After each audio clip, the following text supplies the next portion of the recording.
Hello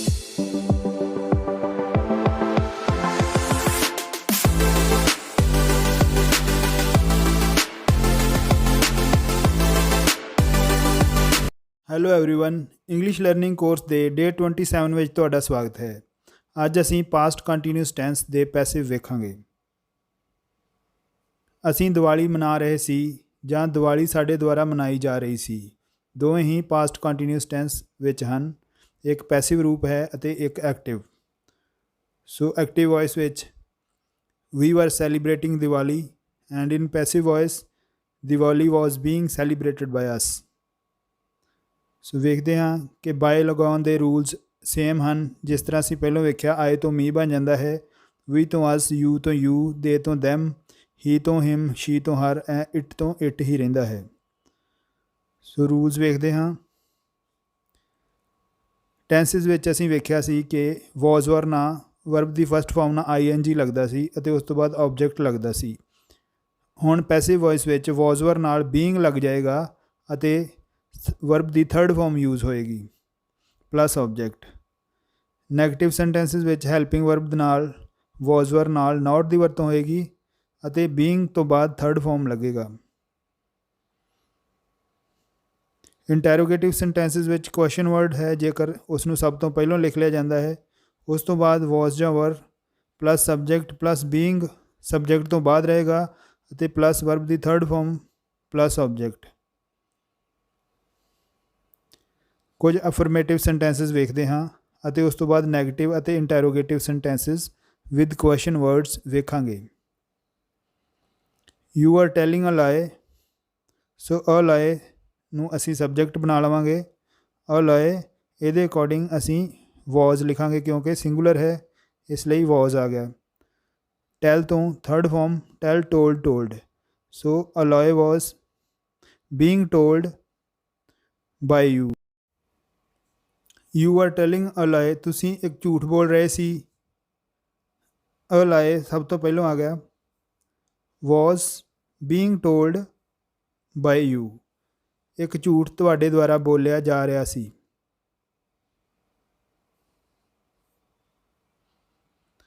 ਦ mechanics ਵਰ repairing ਦਾ ਕਾਰ ਪਹਿਲਾਂ ਆ ਗਿਆ।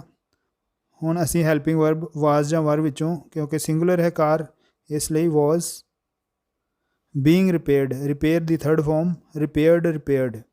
ਸੋ ਬੀਇੰਗ ਲਗਾ ਕੇ ਅਸੀਂ ਰਿਪੇਅਰਡ ਲਗਾ ਲਿਆ। ਉਸ ਤੋਂ ਬਾਅਦ by the mechanics. The car was being repaired by the mechanics. The peon was ringing the bell.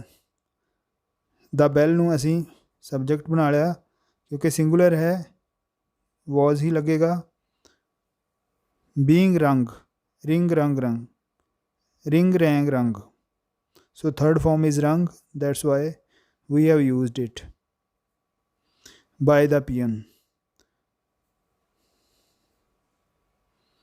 The girls were playing a football match. ਇੱਥੇ a football match object ਹੈ, ਇਸ ਨੂੰ ਪੂਰੇ ਦਾ ਪੂਰਾ ਹੀ ਅਸੀਂ ਫਸਟ 'ਤੇ ਲਿਖ ਲਿਆ ਕਿਉਂਕਿ ਸਿੰਗੂਲਰ ਹੈ ਇੱਕ ਫੁੱਟਬਾਲ ਮੈਚ, ਇਸ ਲਈ ਅਸੀਂ ਵਾਜ਼ ਦੀ ਵਰਤੋਂ ਕਰਾਂਗੇ ਨਾ ਕਿ ਵਰ ਦੀ। A football match was being play the third farm played।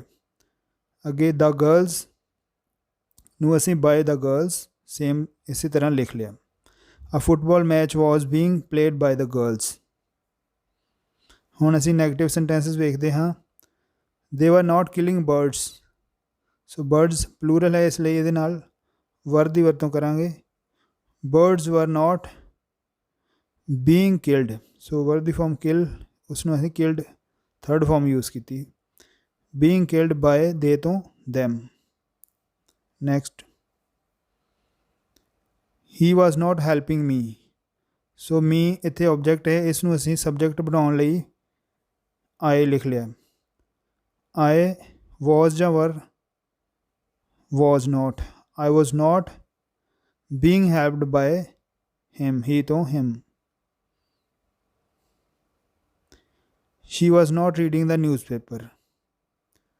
The newspaper was not being ਲਗਾ ਕੇ third form read, read, read. ਬੋਲਣ 'ਚ ਅਸੀਂ ਉਸ ਨੂੰ ਰੈਡ ਕਹਿੰਦੇ ਹਾਂ, ਸਪੈਲਿੰਗ ਸੇਮ ਹੁੰਦੇ ਹਨ as read. The newspaper was not being read by her, she ਤੋਂ her। The teacher was not advising the boy, the boy was or was not being advised by the teacher।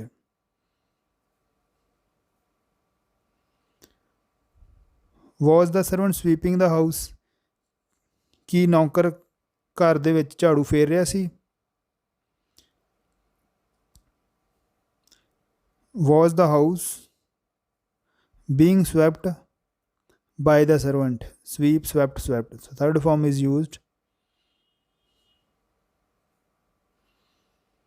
Was she drawing pictures, ਹੁਣ pictures plural ਹੈ ਇਸ ਲਈ was ਜਾਂ were ਨੂੰ ਅਸੀਂ ਸ਼ੁਰੂ ਤੇ ਲਿਖਣਾ ਹੈ, ਸੋ plural ਦੇ ਕਰਕੇ ਅਸੀਂ were ਸ਼ੁਰੂ ਤੇ ਲਿਖਿਆ ਹੈ। were pictures, ਉਸ ਤੋਂ ਬਾਅਦ being, third form draw drawn, so drawn is used। were picture drawn by her, she ਤੋਂ her। was she teaching him ਤੋਂ ਸਬਜੈਕਟ ਬਣਾਉਣ ਲਈ ਅਸੀਂ ਉਸ ਨੂੰ ਹੀ ਲਿਖਾਂਗੇ। was he being taught, teach taught, third form taught by her, she ਤੋਂ her। was she cooking the food, was the food being cooked by her। ਹੁਣ question word ਹੋਵੇ ਤਾਂ ਅਸੀਂ ਉਸ ਨੂੰ ਪੈਸਿਵ ਸੈਂਟੈਂਸਸ ਵਿੱਚ ਵੀ ਪਹਿਲੋਂ ਲਿਖਦੇ ਹਾਂ। why was she beating the child, so the child singular ਹੈ ਇਸ ਲਈ ਅਸੀਂ was ਲਗਾਇਆ ਹੈ why ਦੇ ਨਾਲ। why was the child, ਉਸ ਤੋਂ ਬਾਅਦ being ਆਏਗਾ ਅਤੇ beat ਦੀ third form beat beaten, being beaten, she ਤੋਂ by her। why was the child being beaten by her। how was she earning money, so money singular ਹੈ ਇਸ ਲਈ how ਕੁਐਸਚਨ ਵਰਡ ਸਭ ਤੋਂ ਪਹਿਲੋਂ how was money, ਉਸ ਤੋਂ ਬਾਅਦ being earn ਦੀ third form earned। how was money being earned by her। when were you crossing the bridge, the bridge ਪੁਲ, ਤੁਸੀਂ ਪੁਲ ਕਦੋਂ ਪਾਰ ਕਰ ਰਹੇ ਸੀ। so the bridge, तो when ਕੁਐਸਚਨ ਵਰਡ ਸਭ ਤੋਂ ਪਹਿਲੋਂ ਆਏਗਾ the bridge ਸਿੰਗੂਲਰ ਹੈ ਇਸ ਲਈ when was the bridge। when was the bridge being crossed, you ਤੋਂ by you। why were you joining the army, the army singular ਹੈ ਇਸ ਲਈ why ਦੇ ਨਾਲ was ਦੀ ਵਰਤੋਂ ਹੋਏਗੀ। why was the army being joined by you ਤੋਂ you he. why was the army being joined by you।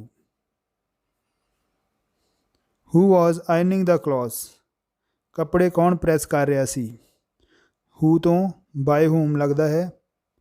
by whom was the clothes, were the clothes, because clothes plural ਹੈ ਇਸ ਲਈ was ਜਾਂ were ਵਿੱਚੋਂ were use ਕੀਤਾ ਹੈ।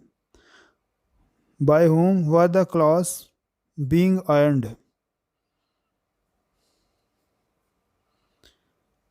why was he knocking at the door, so the door ਇਸ ਲਈ ਅਸੀਂ why ਦੇ ਨਾਲ ਫਿਰ was ਲਿਖਿਆ ਹੈ। why was the door being knocked at ਨੂੰ ਅਸੀਂ ਨਾਲ ਹੀ ਰੱਖਣਾ ਹੈ ਪ੍ਰੈਪੋਜੀਸ਼ਨ। knock at ਮੈਨੇ ਖੜਕਾਉਣਾ। why was he knocking at the door, ਉਹ ਦਰਵਾਜ਼ਾ ਕਿਉਂ ਖੜਕਾ ਰਿਹਾ ਸੀ, ਦਰਵਾਜ਼ਾ ਉਸ ਦੁਆਰਾ ਕਿਉਂ ਖੜਕਾਇਆ ਜਾ ਰਿਹਾ ਸੀ। ਸੋ ਪੈਸਿਵ ਸੈਂਟੈਂਸ ਵਿੱਚ ਅਸੀਂ knocked at ਉਹ ਐਜ਼ ਇਟ ਇਜ਼ ਹੀ ਰੱਖ ਲਿਆ ਉਸੇ ਤਰ੍ਹਾਂ ਹੀ। ਸੋ why was the door being knocked by him। ਸੋ ਹੁਣ ਪ੍ਰੈਕਟਿਸ ਲਈ ਤੁਹਾਨੂੰ ਕੁਝ ਸੈਂਟੈਂਸਸ ਦਿੱਤੇ ਗਏ ਹਨ, ਇਹਨਾਂ ਨੂੰ ਜ਼ਰੂਰ ਕਰਨਾ ਅਤੇ ਕਮੈਂਟ ਬਾਕਸ ਵਿੱਚ ਭੇਜ ਦੇਣਾ।